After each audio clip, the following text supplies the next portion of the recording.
आदाब। Income, savings, investment और digital economy पर बेस्ट खास प्रोग्राम लेकर हाजिर हूं मैं सूर्यकांत शर्मा। जी हां, अपनी तरह का ये खास प्रोग्राम आपकी आमदनी, रोज़मर्रा के खर्च, सेविंग्स और इन्वेस्ट करने के तौर तरीकों की पूरी जानकारी जाने माने एक्सपर्ट्स की जुबानी मुहैया कराता है। हमारे इस खास प्रोग्राम में आज बात होगी बजट 2021-22 की तैयारियों की। जी हां, फाइनेंशियल ईयर 2021-22 के लिए बजट की तैयारी शुरू हो गई है। खास बात यह है कि इस साल का बजट कोविड-19 पैंडेमिक के चैलेंजेस के बीच में पेश होगा, लेकिन हमें याद रखने वाली बात यह है कि ये बजट हमारे फ्यूचर के बजट तो होगा ही, हमारी नई नस्ल के मुस्तकबिल यानी उसके भी फ्यूचर का बजट होगा। ये बजट तो क्या होगा, इस पैंडेमिक के चैलेंज से निपटने वाला ये बजट, इस पर सभी एक्सपर्ट्स की नज़र है। और इस बजट से पहले की तैयारियों पर बात करने के लिए हमारे स्टूडियो में मौजूद हैं दो खास मेहमान, इकोनॉमिक मामलों के जानकार सीनियर जर्नलिस्ट मयंक मिश्रा जी और पीएचडी चैम्बर ऑफ कॉमर्स के chief economist doctor SB Sharma. SP Sharma ji और मयंक मिश्रा जी, हम आप दोनों का अपने स्टूडियो में तहे दिल से वेलकम करते हैं। और चूँकि ये बजट की तैयारियों का एक वक्फा है और कोशिश हमारी ये होगी कि बजट की तैयारियां कैसी हैं। हमारी फाइनेंस मिनिस्टर कह चुकी हैं कि ये बजट सबसे अलग होगा और जान है जहान भी है, और जहान से निकलती हुई अब हमारी ज़िंदगी और साथ साथ हमारी इकोनॉमी भी अब पटरी पर लौट आई है। तो शर्मा जी, आप तो एक जाने माने इकोनॉमिस्ट हैं, पीएचडी चैम्बर ऑफ कॉमर्स में मसलों को देखते हैं, तो आपके नज़रिए से कैसा होगा ये बजट? देखिए, सरकार पिछले 9-10 महीनों से बहुत सारी रिफॉर्म्स कर रही है। शायद ये बजट का जो चलन है ये तो बहुत पहले से शुरू हो चुका है, वो भी एक जो 30 लाख करोड़ का जो अभी तक सरकार एक स्टिमुलस दे चुकी है इकॉनमी को। पहले ये रिज़र्व बैंक ऑफ इंडिया की तरफ से शुरू हुआ, रेपो रेट में कट हुआ, फिर उसके बाद बैंकिंग सेक्टर में रिफॉर्म्स हुई, फिर एमएसएमई सेक्टर के लिए बहुत अच्छे पैकेज आए। तो सरकार निरंतर पिछले 9-10 महीनों से रिफॉर्म्स प्रोसेस में है। बहुत सारी रिफॉर्म्स हुई हैं जी। शायद इतनी रिफॉर्म्स कभी भी नहीं हुई जितनी सरकार ने पिछले 9-10 महीनों में रिफॉर्म्स की हैं। तो उसी के मद्देनज़र अब बजट के ऊपर उम्मीद है कि बजट भी शायद ऐसा बजट होगा जो पहले कभी नहीं हुआ। बहुत सारी उम्मीदें हैं। सबसे पहले तो जो इकॉनमी है, जो बहुत ही एक लो पे चली गई थी, जिसको अभी तक का सबसे ज़्यादा लो माना जाता है, 24% माइनस में जाना, 23.9% का एक जीडीपी को सेटबैक होना Q1 में जी, वो स्वाभाविक था क्योंकि सब कुछ बंद था, लॉकडाउन था। जब इकोनॉमिक एक्टिविटी नहीं हो रही तो माइनस में ही जाएगा पिछले साल के मुकाबले में। उसके बाद एक सरप्राइज ये था कि हमने बहुत जल्दी रिकवर किया। बाउंस बैक जो था, हम लगभग 24% से बाउंस करके 7.5% के ऊपर आ गए Q2 में जी। और अगर आप हाल ही का डेटा देखें तो शायद हम एट पार हो गए हैं। जैसे हम पहले दिसंबर जनवरी में थे 2020 में जी, ऐसा ही हम इसमें हो गए हैं। अभी पैंडेमिक का जो इम्पैक्ट है वो लगभग कोई ख़त्म हो चुका है, जो इकोनॉमिक एक्टिविटी के ऊपर हो रहा था, जो कि एविडेंट है। जैसे हमारे जीएसटी कलेक्शंस हैं, ऑल टाइम हाई हमने अचीव किए दिसंबर में। पैसेंजर कार सेल्स बहुत तेज़ी से बढ़ रही है, शायद हम उसी लेवल पे आ गए हैं जो हम पहले 2-3 साल पहले थे। सेंसेक्स नए रिकॉर्ड्स बना रहे हैं हर रोज़, जो एक मेन इंडिकेटर है। देखिए, मार्केट्स चाहे जो भी हो, चाहे लोग इसको बोलते हैं कि स्पेकुलेशन होता है, लेकिन मार्केट्स सब कुछ दर्शाती हैं कि सरकार की रिफॉर्म्स प्रोसेस किस तरफ है। अगर कुछ भी मार्केट्स को गलत लगे तो मार्केट्स सबसे पहले उसको फैक्टर इन करती है। तो ये 3 इंडिकेटर, मार्केट्स, जो स्टॉक मार्केट, जीएसटी कलेक्शंस और पैसेंजर कार। पैसेंजर कार क्या है? जो एक डिमांड को रिफ्लेक्ट करता है, जो इकॉनमी में डिमांड किस तरीके की है, एक ये मेन इंडिकेटर है जो रिफ्लेक्ट करता है कि डिमांड उभर रही है। जीएसटी कलेक्शन आपका जीएसटी जो बिजनेस एक्टिविटी है उसको रिफ्लेक्ट करता है कि सप्लाई साइड में भी जो आपकी इकोनॉमिक्स है, जो सप्लाई साइड रिफॉर्म्स हैं, वो बहुत इंटैक्ट हैं और बिजनेस एक्टिविटी निरंतर बढ़ रही है। और मार्केट्स बताती हैं कि रिफॉर्म्स प्रोसेस कैसा है। तो तीनों को अगर हम मिला लें तो देखें तो ये बहुत ही पिछले 2-3 महीने के 2-3 साल के संदर्भ में अगर देखें तो काफ़ी हाई ट्रैजेक्टरी में है। तो अभी ज़रूरत किस चीज़ की है? ज़रूरत हमें इस मोमेंटम को सस्टेन करने की है कि आने वाले टाइम में हमारा जो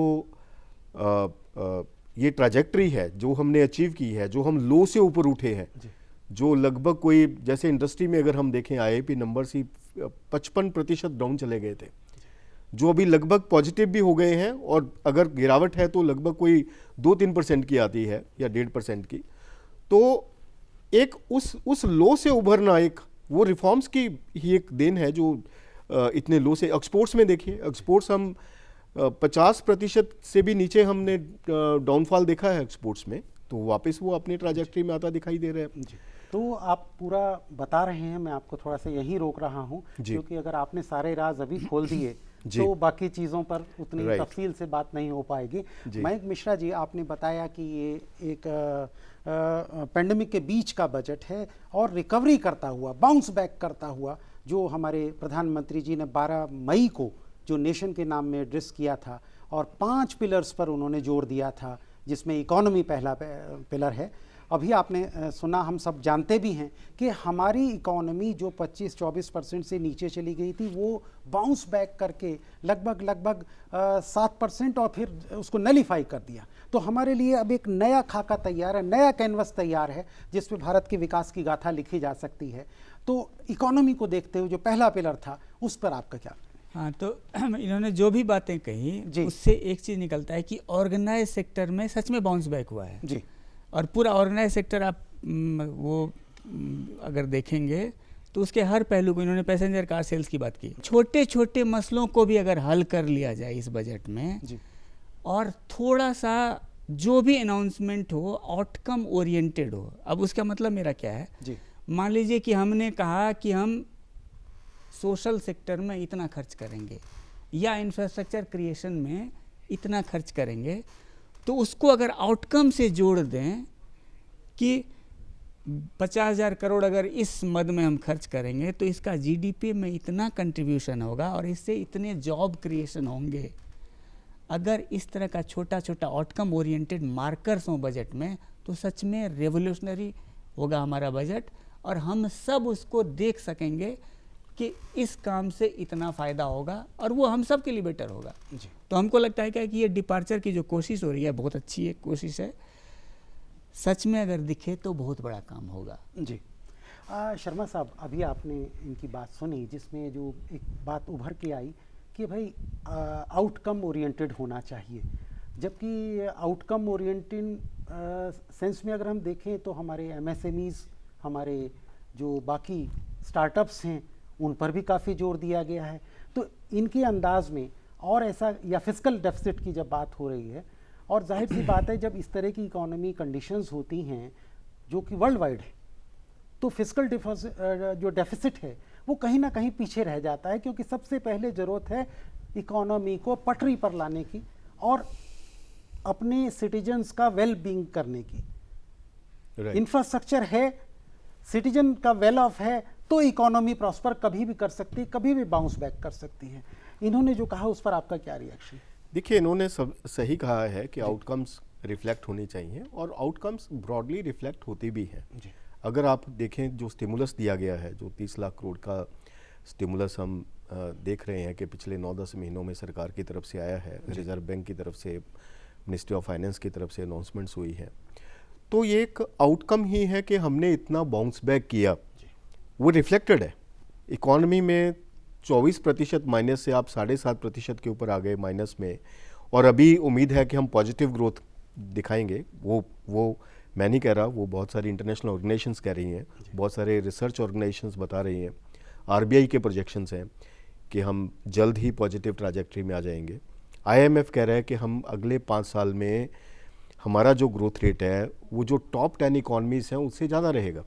अगर हम ऑन एन एवरेज देखें, जो टॉप 10 इकॉनमीज़ हैं उनसे सबसे ज़्यादा हमारा ग्रोथ रेट जो एस्टिमेट किया गया है।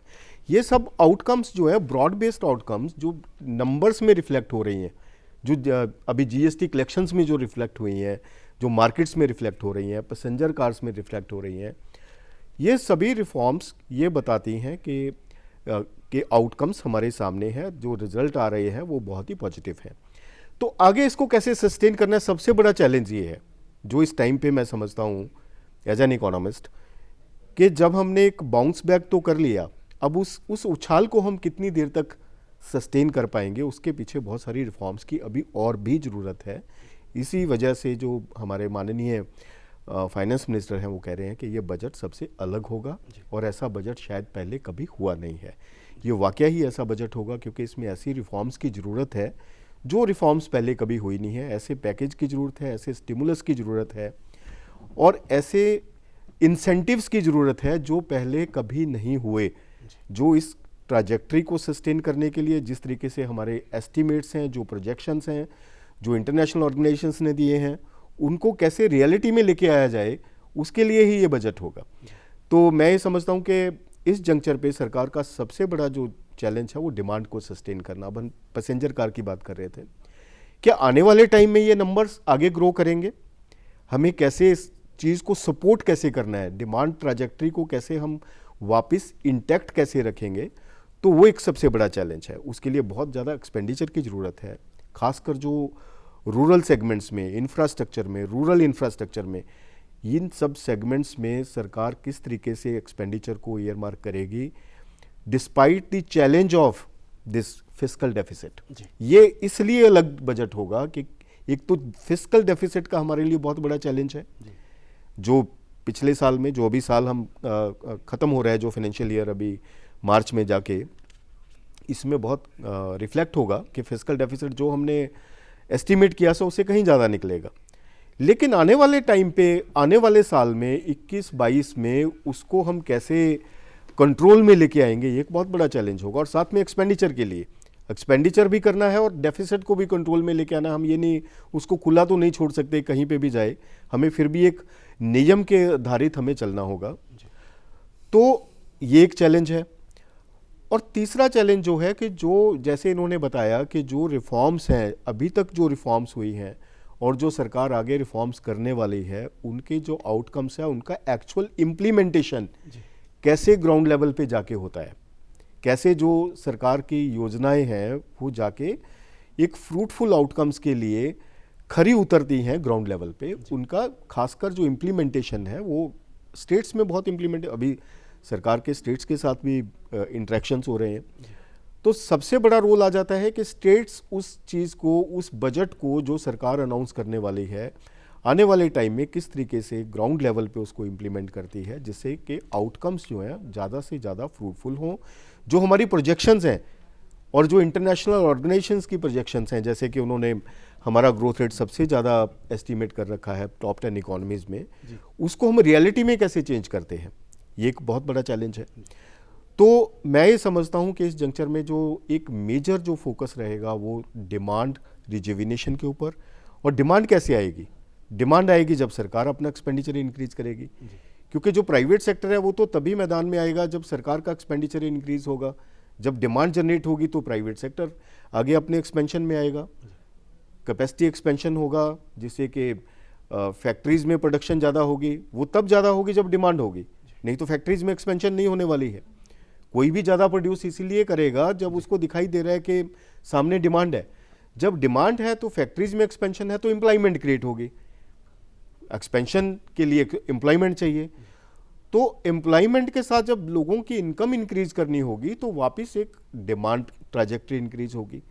तो एक वर्चुअस सर्कल जो जिसकी हम बात करते हैं, एक पॉजिटिविटी इकॉनमी में आएगी। लेकिन शुरुआत जो है वो अब सरकार के हाथ में है कि किस तरीके से और इस चीज़ को, जो पीछे इतनी ज़्यादा रिफॉर्म्स की हैं जो पहले कभी नहीं हुई, तो अब उन रिफॉर्म्स को कैसे आगे सस्टेन करना है। रिफॉर्म्स को सस्टेन करना है to sustain the demand trajectory. Demand तभी सस्टेन होगा जब रिफॉर्म सस्टेन होगी, जब नई और रिफॉर्म्स आएंगी, जब उन रिफॉर्म्स का जो प्रभाव है वो सामने दिखाई देगा। जैसे कि मेरे दोस्त इन्होंने भी बताया कि प्रभाव कैसे दिखाई देगा, उनके आउटकम्स कैसे दिखाई देंगे। अभी तो दिखाई दे रहे हैं, नंबर्स दिखाई दे रहे हैं, मार्केट्स उछाल में है, हर रोज़ नया उछाल बना रही हैं। जीएसटी कलेक्शंस हमारे ऑल टाइम हाई पे हैं। पैसेंजर कार में बिक्री बहुत बड़े स्तर पे हो रही है, डिमांड रिफ्लेक्ट हो रही है, लेकिन इसको आगे, इस पटरी को आगे हम कैसे किस फास्टर स्पीड पे लेके जाते हैं, उसके लिए रिफॉर्म्स चाहिए।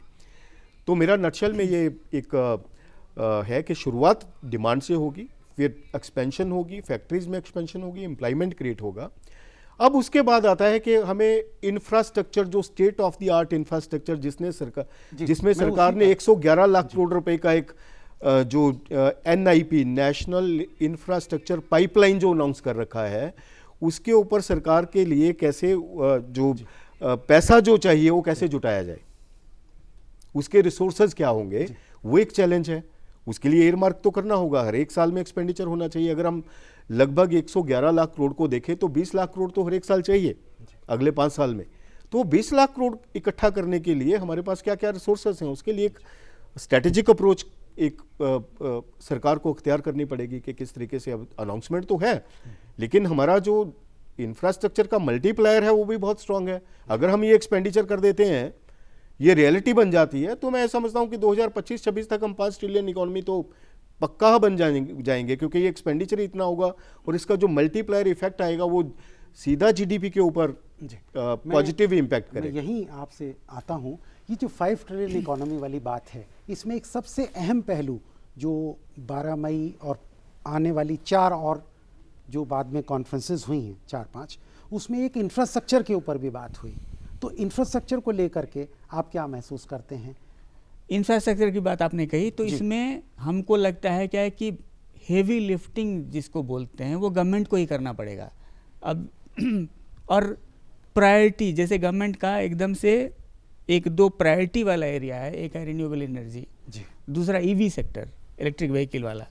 इलेक्ट्रिक व्हीकल पे हमारे मंत्री जी लगातार फोकस किए हुए हैं कि उसको आगे बढ़ाना है, बहुत ही नेसेंट स्टेज में है। लेकिन इस सब में जैसे EV का बैटरी मैन्युफैक्चरिंग कारें हैं या हाँ, तो बैटरी मैन्युफैक्चरिंग का यूनिट इंडिया में नहीं है, वो बेसिकली इंपोर्ट। तो इस सब पे हमको फोकस्ड होके इंफ्रास्ट्रक्चर पे किस किस एरिया पे काम करना है ये आइडेंटिफाई करना होगा। बजट में हो सकता है क्या कि इसकी रूपरेखा हो, और वो अगर ऐसा होता है तो बहुत अच्छा होगा कि हमको किस इंफ्रास्ट्रक्चर को फोकस करना है, किस तरह से टारगेटेड प्रोग्राम लेके आगे बढ़ना है।